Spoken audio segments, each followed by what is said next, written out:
Hello everyone. आज के video में हम लोग वर्किंग विथ डेटा का क्वेश्चन आंसर डिस्कस करने वाले हैं।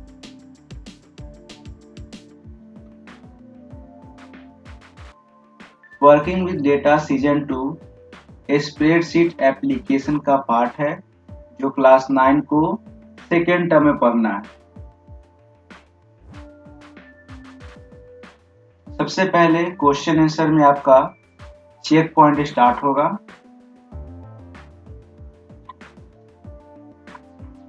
फर्स्ट क्वेश्चन है आपका, in open office calc a formula start with equal to sign. यानी हम लोग जानते हैं कि किसी भी फॉर्मूला को स्टार्ट करने के लिए हम लोग इक्वल टू साइन इंटर करते हैं। Second, in dash referencing the relative address of the cell get adjusted with respect to the current cell। इसका आपका एक्यूरेट आंसर होगा relative. Third, to create an absolute cell reference dash sign used before the part of formula। जब भी आप absolute cell reference को denote करेंगे तो उसके आगे हम लोग डॉलर साइन का यूज करते हैं।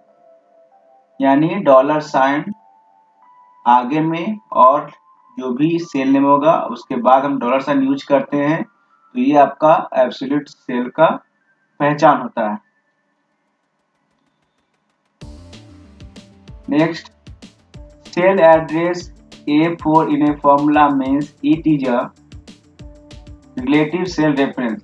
यानी आप जनरली जो भी सेल नेम देते हैं उसको हम लोग रिलेटिव सेल रेफरेंस कह सकते हैं। Cell address $A $4 in a formula means it is a, जैसा कि मैंने पहले बताया कि जब आप किसी भी सेल के साथ जो सेल एड्रेस होगा उसमें अगर डॉलर साइन का यूज करते हैं तो ये आपका एब्सोल्यूट सेल रेफरेंस होगा। तो इसका एक्यूरेट आंसर आपका हो गया absolute cell reference. Next, cell address $A4 in a formula means it is a, जैसा कि देख सकते हैं क्वेश्चन नंबर मैंने 4 में बताया है कि जब जनरली आप किसी भी सेल नेम को लिखेंगे तो आपका रिलेटिव सेल रेफरेंस होगा, लेकिन जब उसी सेल नेम में अगर डॉलर साइन यूज करते हैं स्टार्टिंग में सेंटर में तो आपका हो जाता है एब्सोल्यूट सेल रेफरेंस। बट यहाँ पे क्या है 6 नंबर क्वेश्चन में कि हम लोगों ने स्टार्टिंग में डॉलर साइन का यूज किया है, तो ये आपका कहलाएगा मिक्स सेल रेफरेंस। यानी रिलेटिव सेल रेफरेंस और आपका एब्सोल्यूट सेल रेफरेंस का मिक्स हो गया। यानी ये आपका होगा इसका सही answer mix cell reference. Next, cell address $4 in a formula means it is a mix cell reference. जैसा कि मैंने पहले बताया है सेम वही कंडीशन आपको यहाँ फॉलो की जा रहा है। 8 number, how would you refer to the range starting from first column first row and spread till 6th column and 3rd row. यानी अगर आप इसको देखेंगे ध्यान से तो फर्स्ट कॉलम यानी A1 से लेकर A/F3 तक, यानी कंटिन्यूअस में जब सिलेक्ट करेंगे तो उसका क्या वैल्यू दिया जा सकता है।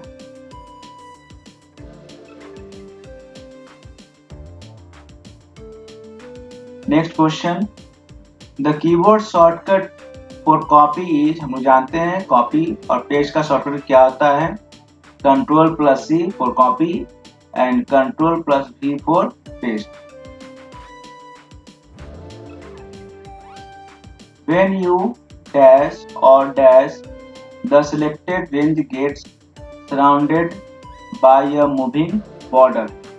क्या होगा कॉपी। जब हम कॉपी करते हैं या कट करते हैं तो हमारा जो डेटा होगा वो आपको सिलेक्ट हो जाएगा। सिलेक्ट होगा तो उसका पहचान ये है कि आपको सिलेक्टेड एरिया जो होगा वो आपको मूविंग बॉर्डर की तरह शो करेगा। The dash operation copy data from source range to target range and erases it from the source range. Accurate answer is cut and paste.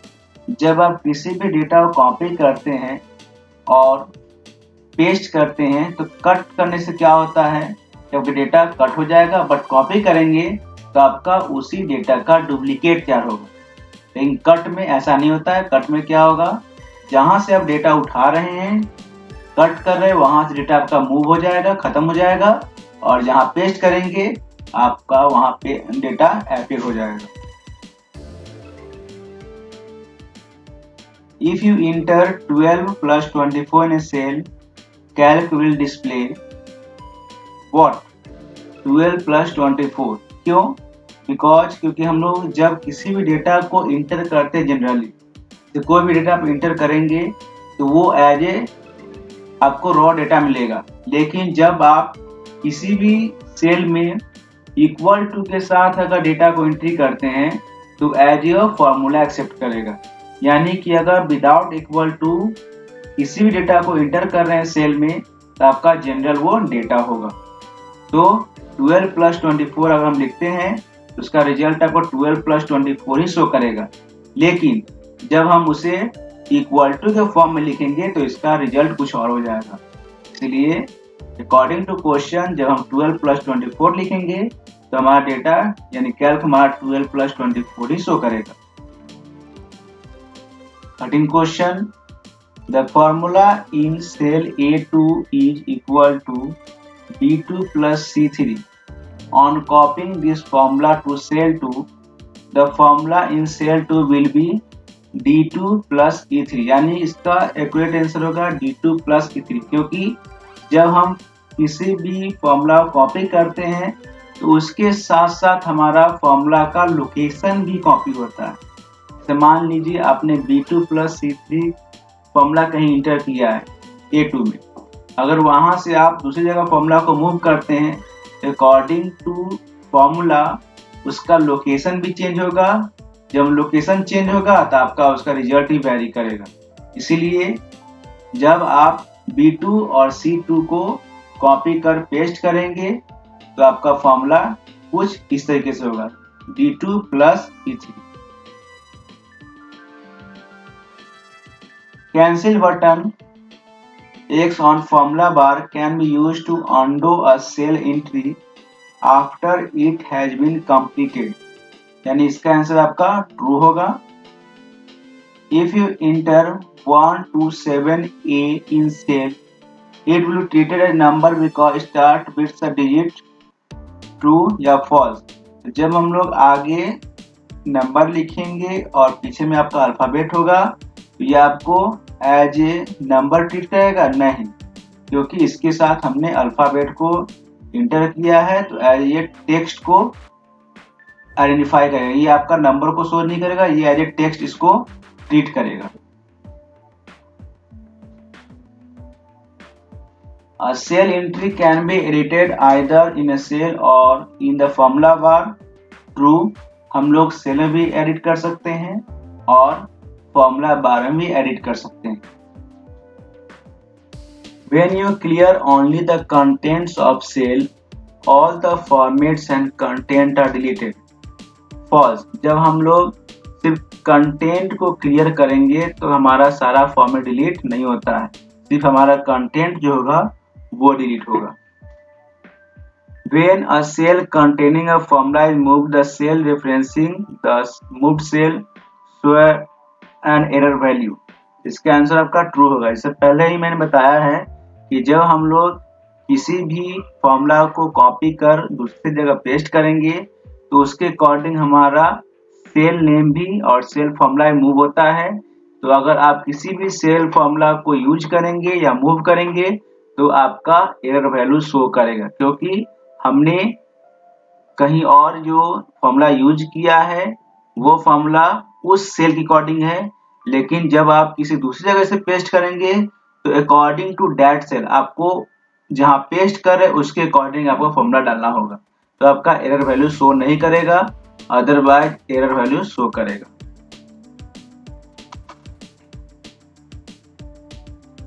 Next है आपका Once you copy data to the clipboard, it can be copied to multiple range even after pressing enter key.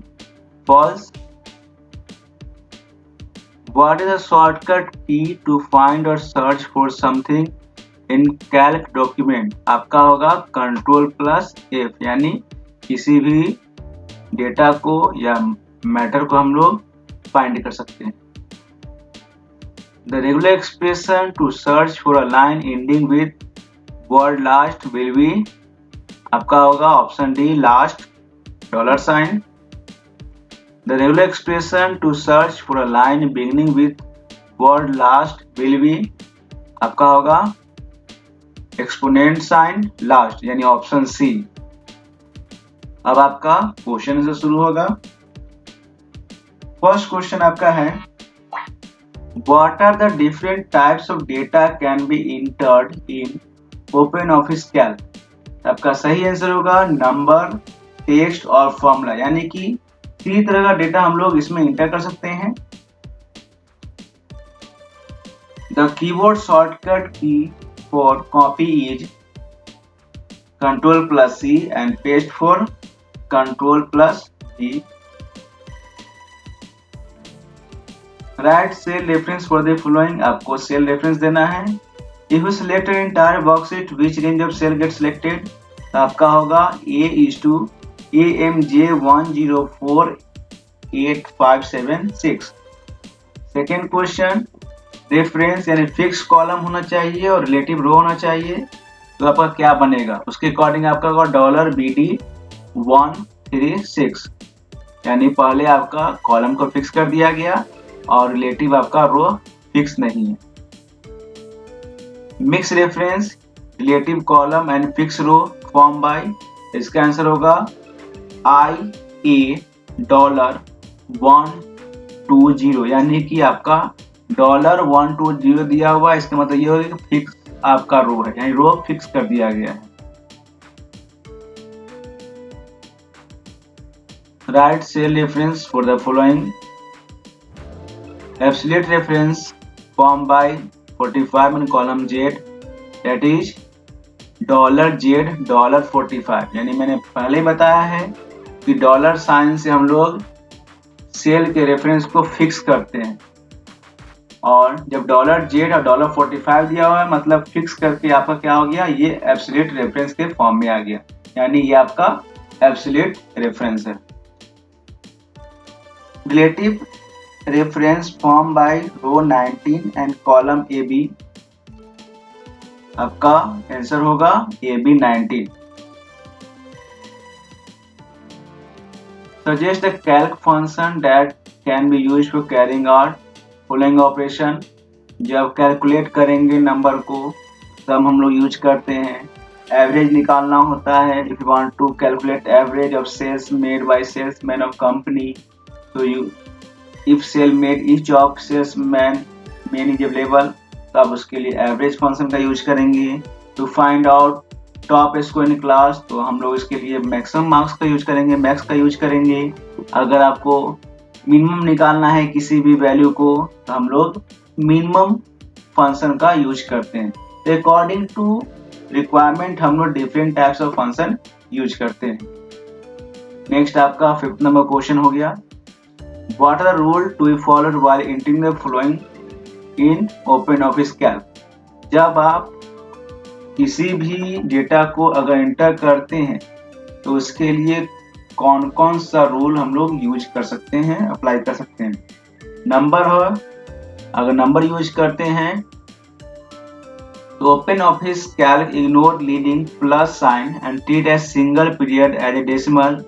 A number can contain only the following character: 0, 1, 2, 3, 4, 5, 6, 7. जब भी आप number को use करेंगे तो आपको इसी तरीका से नंबर को लिखना होगा. टेक्स्ट लिखेंगे तो टेक्स्ट को किसी भी कॉम्बिनेशन लिख सकते हैं, आप उसमें स्पेस डाल सकते हैं और नॉन न्यूमेरिक कैरेक्टर को यूज कर सकते हैं. फॉर्मूला लिखेंगे तो फॉर्मूला लिखने से पहले आपको इक्वल टू साइन देना मस्ट है, अदरवाइज आपका फॉर्मूला एक्सिक्यूट नहीं होगा. Differentiate between mixed referencing and absolute referencing by giving suitable example. Mixed referencing, combination of relative and absolute referencing is called mixed referencing. जब हम लोग रिलेटिव और absolute reference को मिक्स कर देते हैं तो आपका मिक्स रेफरेंसिंग कहलाता है। एब्सोल्यूट रेफरेंसिंग क्या होता है? Cell referencing in which the cell are referred by their fix position in the worksheet. Absolute reference क्या होगा कि हम लोग उसे फिक्स करते हैं with the help of dollar sign, तो क्या कहलाएगा? ये आपको मिक्स रेफरेंसिंग कहलाएगा। 7 number, what is the difference between copying and moving a range? Copy और मूविंग रेंज में क्या डिफरेंस है? In copy and move the data gate copy at new location, but in copy data remain in original location, also where in move data get deleted from original location. देखिए, copy और move में क्या होता है, हम लोग दोनों में डेटा को मूव ही करते हैं, बट कॉपी में क्या होगा कि आपका ओरिजिनल लोकेशन में डेटा होगा, लेकिन मूव में क्या होता है कि आपका ओरिजिनल लोकेशन से डेटा जो है वो डिलीट हो जाएगा।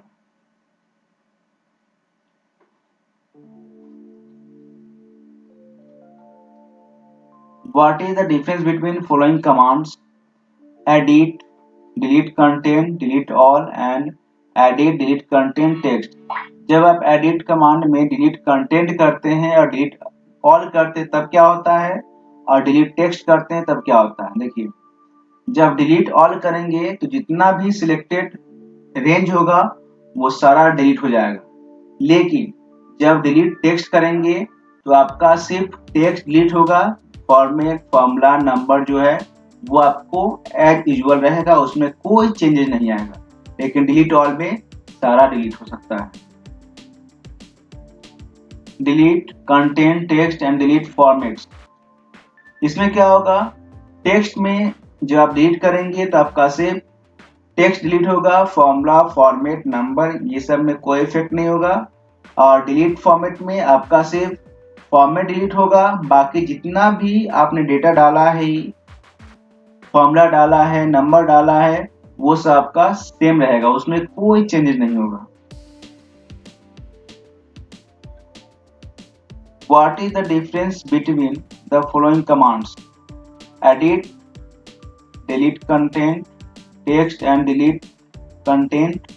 Note: text delete text only, format, formula, numbers and dates are not affected। जब हम टेक्स्ट को डिलीट करते हैं तो आपका सिर्फ टेक्स्ट डिलीट होगा, फॉर्मूला, नंबर, डेट कोई इफेक्ट नहीं होगा, लेकिन जब हम नोट्स को डिलीट करते हैं तो फॉर्मूला, नंबर, जो भी फॉर्मेट है वो उसमें कोई चेंज नहीं होगा, आपका सिर्फ नोट्स डिलीट होगा। नोट्स मतलब जो मैंने डेटा को इंटर किया है वही आपका डिलीट होगा, बाकी जितना भी ऑप्शन आपका रहेगा पहले से उसमें कोई चेंज नहीं होगा। What are the regular expression and how are they useful? Regular expression are a way of defining pattern using some special character that can apply to sequence of things. Using a regular expression, we can match multiple set of data that match the criteria set by regular expression. The regular expression can be given place search for string, carefully try to find all the matching data। देखिए, regular expression का मतलब होता क्या है? देखिए, किसी भी pattern को, मान लीजिए आपने बहुत सारे डेटा को इंटर किया है एक्सेल में या फिर ओपन ऑफिस कैल्क में, अगर सेम टाइप के वर्ड को आप सर्च करना चाहते हैं, मल्टीपल, मान लीजिए किसी वर्ड को आपने लिखा है, तो मान लीजिए लिखा है आपने डीएवी वर्ड को सर्च करना है, तो एक सीट में कितना डीएवी वर्ड लिखा हुआ है आप उसको एक्सप्रेशन के मदद से सर्च कर सकते हैं, यानी एक ही बार में सारे वर्ड को आप आइडेंटिफाई कर सकते हैं, सर्च कर सकते हैं कि कितना वर्ड हमारा एक सीट में लिखा हुआ है। जैसे डीएवी मैंने सर्च करेंगे, अगर हम डीएवी सर्च करेंगे तो डीएवी आपका कितना वर्ड उसमें लिखा हुआ है वो आपको एक्सप्रेशन के मदद से सर्च कर सकते हैं। इससे क्या होता है कि हम लोग बहुत सारे डेटा को एट ए टाइम एक ही बार में डिफरेंट क्राइटेरिया से मैच करवा सकते हैं। Suggest regular expression for the following. To search word here and case, अगर word here and case search करना है देखिए हम लोग लिखेंगे backward slash B clear B, और केस अगर सर्च करना है तो बैकवर्ड स्लैश बी केस और backward slash B. To search for word initially in the beginning of line, अगर लाइन के स्टार्टिंग में आपका इनिशियली वर्ड कोई लिखा हुआ है उसे सर्च करना है तो कैसे करेंगे, हम लिखेंगे एक्सपोनेंट इनिशियली, यानी इनिशियली वर्ड जहां भी आपका होगा स्टार्टिंग के लाइन में तो आपका वहां से सर्च कर सकते हैं। To search word initially to end of line, अगर लाइन के एंड में अगर होगा तो उसके लिए हम लोग इनिशियली $साइन लिखेंगे, जहां भी आपका लाइन के अंत में इनिशियली लिखा होगा वहां आपका सर्च हो जाएगा। To look all word combination having a symbol character between N and T, तो आपको n.t लिखेंगे। To look all word combination starting with BAT and having 0 और मोर s, तो इसके लिए हम लोग लिखेंगे BATS और star mark. To look all word combination having one or more instance A between words KO and S, so we can write KOA plus S, यानी इस तरीके से हम लोग different types of word pattern को search कर सकते हैं। क्वेश्चन नंबर 11 के आगे जो भी क्वेश्चन आपका है वो प्रैक्टिकल बेस्ड क्वेश्चन है। इसको आप लोग अगर एज ए चार्ट देखेंगे, चार्ट में जो भी फॉर्मूलाज दिया हुआ है उसके अकॉर्डिंग अगर आप उसको कंपेयर करेंगे तो आप आसानी से उसका जवाब आप खुद से लिख सकते हैं। इसीलिए क्वेश्चन 11 से लेकर आगे जितना भी दिया हुआ है उसका मैंने सॉल्यूशन नहीं दिया, बिकॉज टोटल क्वेश्चन जो है आपका प्रैक्टिकल बेस्ड क्वेश्चन है।